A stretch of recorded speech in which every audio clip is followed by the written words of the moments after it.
ఉట్టి కాంగ్రెస్ నాయకులపై ఇళ్లపైనే దాడులు అంటే దాని అర్థమైంది కాంగ్రెస్ ఎట్లాగూ అధికారంలోకి రాబోతుంది కనుక వాళ్ళని అవాయిడ్ చేయడానికి ఏదో విధంగా ఈడీ ద్వారా సిబిఐ ద్వారా భయపెట్టేయాలని ఇన్కమ్ ట్యాక్స్ ఈడీ ఈ దాడులు దానికే నిదర్శనం అండి. అంటే వాళ్ళు బీజేపీ బీఆర్ఎస్ ఓటమిని ఒప్పుకున్నట్టండి దీనికి.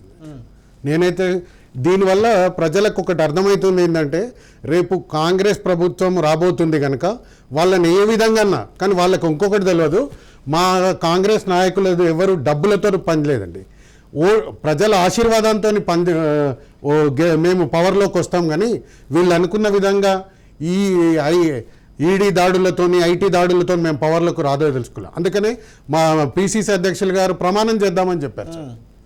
దీనికి నిదర్శనం ఏంటంటే సార్ బీఆర్ఎస్ బీజేపీ ఒకటే అని దీనికి నిదర్శనం సార్ జరుగుతున్న దాడులు.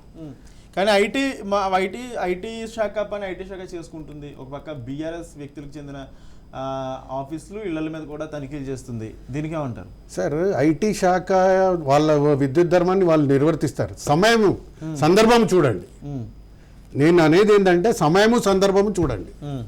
వీళ్ళేదో భ్రమలో ఉన్నారు సార్ మా కాంగ్రెస్ నాయకులు దాడులు చేసి డబ్బులు ఇది చేస్తాం. మాకు అవసరం లేదు సార్ డబ్బులతోని.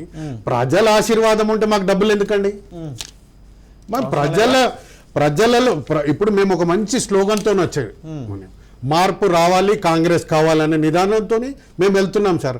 మాకు ఈ ఐటీ దాడులు సిబిఐ రేడ్లు మాకేమి మా విజయాన్ని ఆపలేవు సార్. మరి ఎందుకు కాంగ్రెస్ పార్టీ నేతలు గగ్గోలు పెడుతున్నారు? గగ్గోలు ఎందుకు పెడుతున్నారు? గగ్గోలు కాదు, మీరు ఒకటే ములాఖాత్ అయి మమ్మల్ని ఎంత తొక్కుదాం సార్, మీరు ఎంత తొక్కుదామన్నా బంత్ అంత పైకి లేస్తారు సార్.